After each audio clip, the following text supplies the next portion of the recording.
À peine plus d'une année s'est écoulée depuis que Volodymyr Zelensky a créé la surprise en remportant une large victoire lors de la présidentielle en Ukraine avec plus de 70% des voix. Je ne vous abandonnerai jamais, a promis l'ancien acteur lors de sa prise de fonction. Je suis venu à Kiev pour l'interroger, lui qui accepte rarement d'être interviewé, sur sa première année de mandat et sur les défis à relever quand on est à la tête d'un pays de 42 millions d'habitants qui, depuis 10 ans, a été confronté à une révolution, à l'annexion de la Crimée et à un conflit armé qui se poursuit dans l'Est.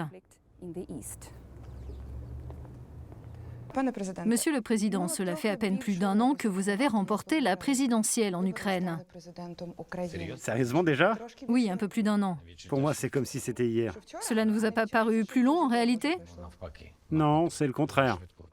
Le temps passe si vite. Il y a eu de nombreuses choses à faire, il y a eu de nombreux résultats, pour être honnête, mais j'ai l'impression que mon élection remonte à hier. Comment cela s'est-il passé, en dehors du fait que vous trouvez que le temps a filé? Y a-t-il quelque chose qui vous a impressionné, en bien ou en mal? Une multitude de choses. Il y a tant de problèmes différents quand on arrive au pouvoir en tant que citoyen ordinaire. Et d'ailleurs, je me vois toujours comme une personne lambda, encore aujourd'hui. C'est ce que je ressens intérieurement. Je me suis déjà exprimé là-dessus et je vous assure que je serai toujours un individu ordinaire. Ce qui est très important pour moi, c'est que quand je ne serai plus président de l'Ukraine, je sois toujours capable de marcher la tête haute dans les rues de Kiev, mais aussi dans toute l'Ukraine. Le meilleur résultat pour moi, ce serait que les gens soient fiers de moi. Mais même si ce n'est pas le cas, je voudrais au moins qu'ils me disent bonjour. J'espère qu'ils ne me diront pas des choses désagréables ou qu'ils ne me cracheront pas au visage. Parce que la plupart des politiciens finissent leur carrière comme ça. Quand ils ne vont pas à la rencontre des gens, ils ne retrouvent pas de place dans la société à cause de la manière dont ils ont agi en politique. Ce qui a été remarquable au cours de cette période d'un peu plus d'un an, c'est tout d'abord que, quelle que soit mon action, j'ai agi de manière à n'éprouver aucune honte. Tout ce que je fais, je le fais de manière à ce que mes enfants n'en aient pas honte.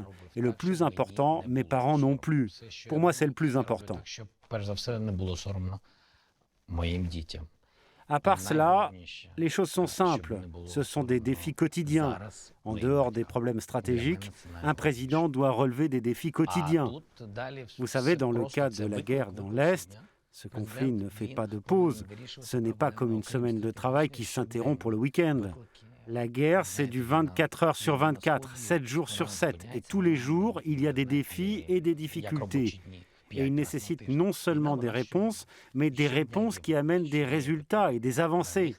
Et ces avancées sont importantes parce qu'elles ont un impact sur le bilan des morts et des blessés et sur le nombre de vies que vous, en tant que président de l'Ukraine, vous pouvez sauver, peu importe la manière dont vous le faites, que ce soit en passant des coups de fil ou en vous rendant sur le front. Je sais que quand je suis sur le front, ils ne tireront pas, ils ont peur. C'est pour cela que je répète à tous les membres du gouvernement ou collaborateurs de la présidence de se rendre sur le front. Pourquoi? Parce qu'il n'y aura pas vraiment de tir à ce moment-là. Et c'est vrai. Depuis la reprise en décembre dernier des négociations en format Normandie, c'est-à-dire entre la France, l'Allemagne, la Russie et l'Ukraine, au sommet de Paris, qui concerne la situation dans l'Est, vous avez dit que vous vous accordiez une année pour obtenir des résultats. Il ne vous reste plus que quelques mois, nous sommes en août. Quelle est la situation aujourd'hui? Quels progrès avez-vous déjà enregistrés? Les choses avancent, je trouve. Elles avancent, mais pas aussi vite que ce que je pensais. Aujourd'hui, premièrement, un cessez-le-feu est en place. Deuxièmement, il y aura un nouveau sommet au format Normandie. Troisième point, il y a eu un échange de prisonniers. Nous avons trouvé un accord sur les sites de désengagement et sur 20 sites à déminer, ce qui est très important. Combien de temps faudra-t-il encore? Je ne sais pas. Je crois que le deuxième sommet au format Normandie signifie qu'il existe une grande chance de mettre fin à la guerre. Quand?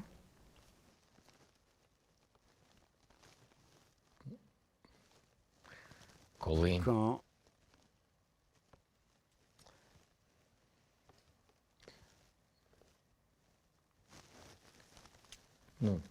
Dès que possible. Je veux croire que ce sera pour cette année. Je veux vraiment le croire et j'y crois. Si cela ne dépendait que de moi, je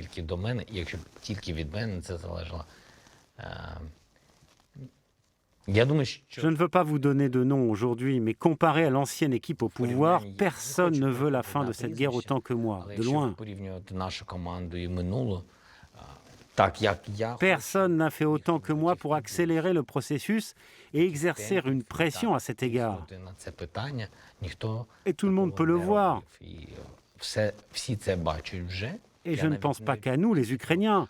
Nos partenaires aussi s'en rendent compte, nos partenaires étrangers. Tous le constatent. Je suis convaincu que personne ne peut mettre fin à cette guerre plus rapidement que moi. Les négociations en format Normandie et les pourparlers de Minsk, les estimez-vous suffisants? Y a-t-il des options alternatives?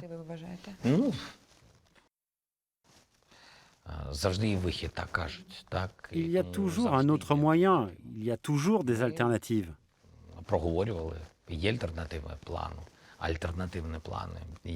Nous avons en tête d'autres options sur ce qui peut être fait, mais il n'y a pas d'autres pistes concrètes qui puissent aboutir au soutien réel des 4 parties du format Normandie.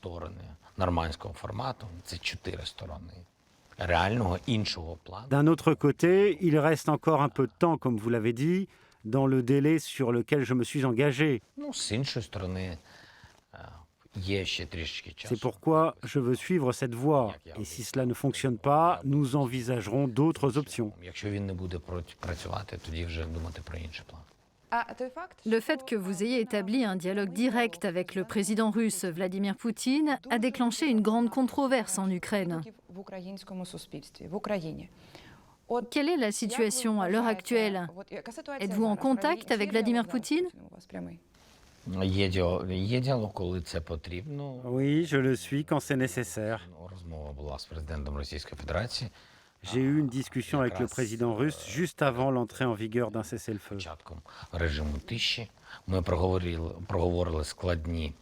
Nous avons évoqué les questions complexes liées au respect du cessez-le-feu. Jusqu'à présent, ce dialogue aboutit à des résultats, nous le constatons, mais ce n'est pas suffisant. Je n'ai pas peur d'avoir un dialogue direct avec le président de la Russie. Je crois que c'est la bonne chose à faire. Si nous avons la possibilité de nous parler et que les résultats de ces discussions peuvent aider à aller vers la fin de cette guerre, elles doivent se tenir, peu importe la manière dont différentes personnes ou différentes régions réagissent à cela.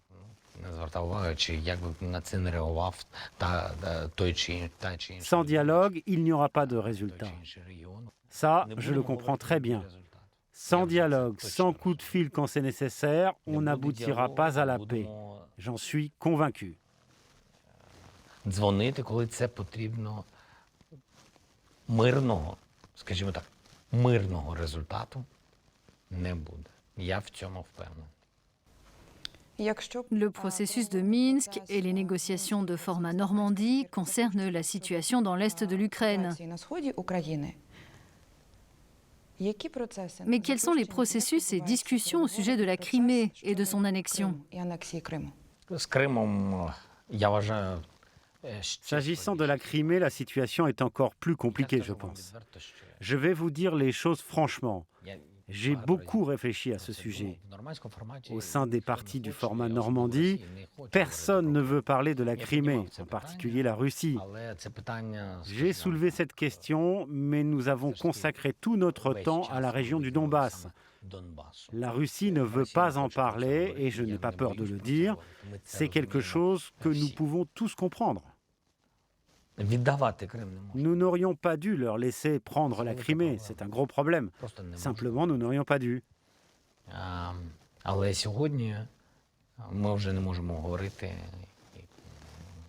Mais aujourd'hui, nous ne pouvons pas nous en vouloir pour la manière dont cela s'est passé. Je suis sûr qu'un jour, chacun sera tenu responsable pour cela. De nombreuses personnes ont été impliquées. Reste que la Crimée, c'est notre territoire. Nous la récupérerons. Mais il n'existe aucun échelon réel et efficace pour en discuter en dehors de nos négociations internationales et de nos accords avec nos partenaires étrangers qui ont abouti à des sanctions et à une pression exercée sur la Russie pour l'annexion illégale de la Crimée.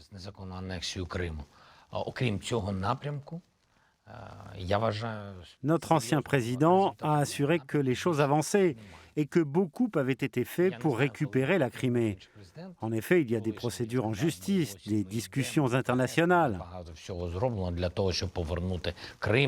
Mais honnêtement, actuellement, il n'existe pas d'échelon solide pour mettre cette question sur la table. Et selon moi, il n'y en a pas eu au cours des 6 dernières années. Il n'existe pas. Il n'y a que les sanctions et je suis très reconnaissant à l'égard de nos partenaires pour ces sanctions. Nous en avons d'ailleurs discuté avec eux et ils sont en train de les amplifier. Il n'y a pas que l'Europe qui aide beaucoup, il y a aussi les États-Unis et d'autres pays. Voilà simplement ce que je constate. Est-ce que je vais faire plus? Oui, c'est clair. Est-ce une question de priorité? La situation dans l'Est est-elle prioritaire par rapport à celle en Crimée? Les deux sont prioritaires. Je ne sais pas faire la différence entre ces deux situations. La seule chose concernant la situation dans l'Est, c'est que là-bas, des gens meurent. Donc pour moi, du fait de ce facteur humain, elle occupe la première place. Mais elles sont au même niveau car ces deux territoires sont les nôtres. Ils doivent nous revenir. Est-ce que ça se fera? Bien entendu. Quand? Vous me demandez encore quand? Oui, quand? Vous savez, c'est comme on dit parfois dans les films, vous serez la première au courant. L'an dernier, on a beaucoup prêté attention, non seulement en Ukraine, mais surtout à l'extérieur du pays, à la situation qui a concerné le président ukrainien et le président américain. Qu'en est-il aujourd'hui? Pour vous, cela appartient-il au passé?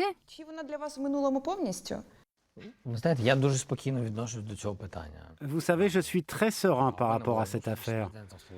J'ai eu un entretien avec le président des États-Unis, Donald Trump. Je lui exprime toute ma reconnaissance à lui et à son équipe. Et de manière générale, je suis très reconnaissant pour le soutien des deux grands partis américains à l'égard de l'Ukraine. Ils soutiennent vraiment notre pays. Et il ne s'agit pas seulement de l'aide militaire qu'ils ont renforcée et de nos entraînements militaires avec l'OTAN, nos entraînements navals, mais aussi de la manière dont ils nous soutiennent au niveau géopolitique et par le biais des sanctions.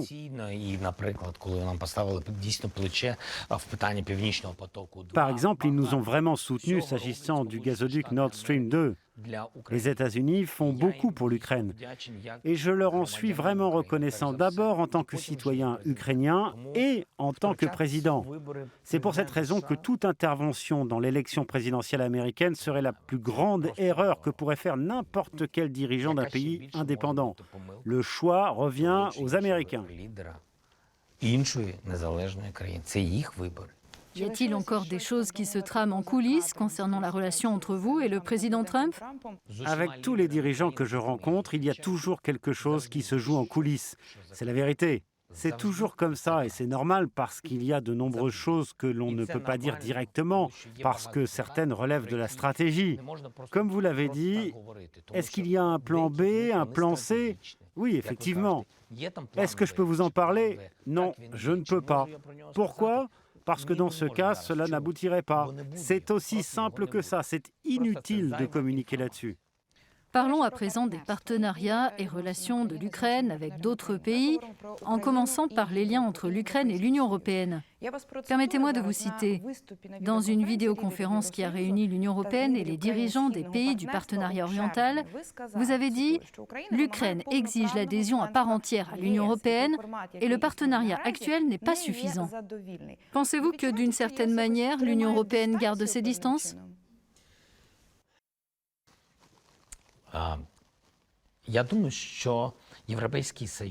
Je crois que l'Union européenne veut que l'Ukraine soit sa partenaire et qu'elle veut que l'Ukraine la rejoigne. Il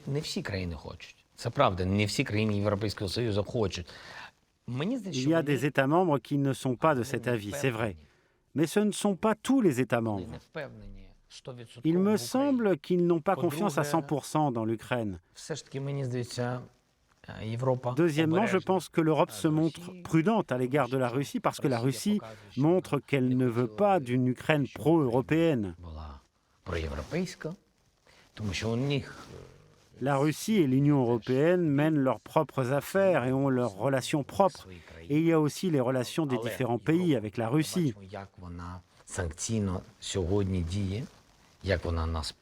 Mais on voit aujourd'hui comment l'Union européenne agit avec les sanctions, comment elle nous soutient, même si cela lui fait perdre de l'argent du fait des sanctions à l'encontre de la Russie. Je remercie les Européens pour cela.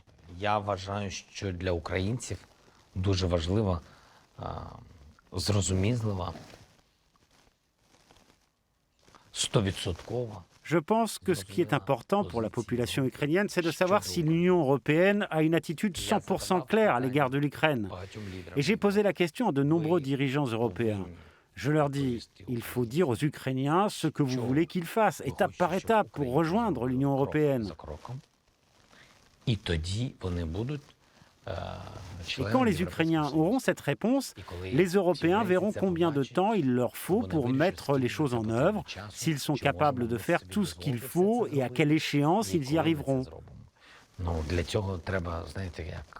Ce qu'il faut, c'est que les Européens comprennent clairement que nous avons besoin de cette réponse maintenant. L'Ukraine, mais aussi l'Union européenne en ont besoin dès à présent.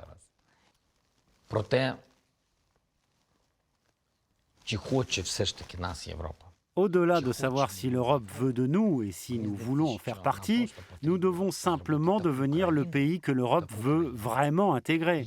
Et alors personne n'aura de doute et l'Ukraine décidera de ce qu'elle veut faire. La contestation au Bélarus est de plus en plus souvent comparée à la révolution qui a eu lieu en Ukraine il y a quelques années. Y a-t-il des similitudes selon vous et jusqu'à quel point ? Je ne souhaite pas au Bélarus de vivre les mêmes événements que nous avons connus en 2014. Je ne veux pas qu'il y en ait qui meurent, qu'on leur tire dessus et qu'il y ait un bain de sang causé par le gouvernement.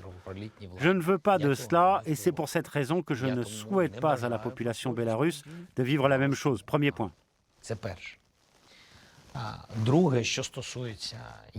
Deuxième point, je crois vraiment qu'il n'est pas trop tard pour que les autorités et la société civile entament un dialogue et que tout cela s'achève d'une manière ou d'une autre.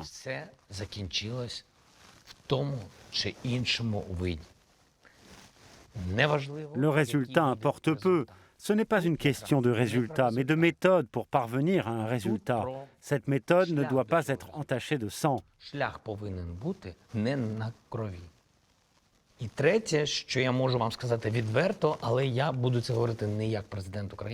Et la troisième chose que je peux vous dire honnêtement, et je ne m'exprime pas en tant que président de l'Ukraine, c'est que je ne veux absolument pas intervenir dans l'élection au Bélarus, et je ne le ferai pas.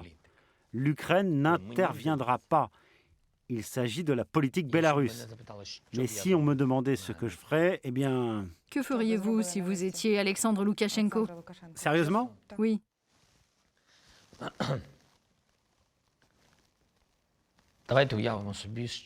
Imaginons que j'ai confiance en moi, j'ai confiance dans le vote du peuple. Je suis quelqu'un de confiant. Comment pourrais-je calmer les esprits ?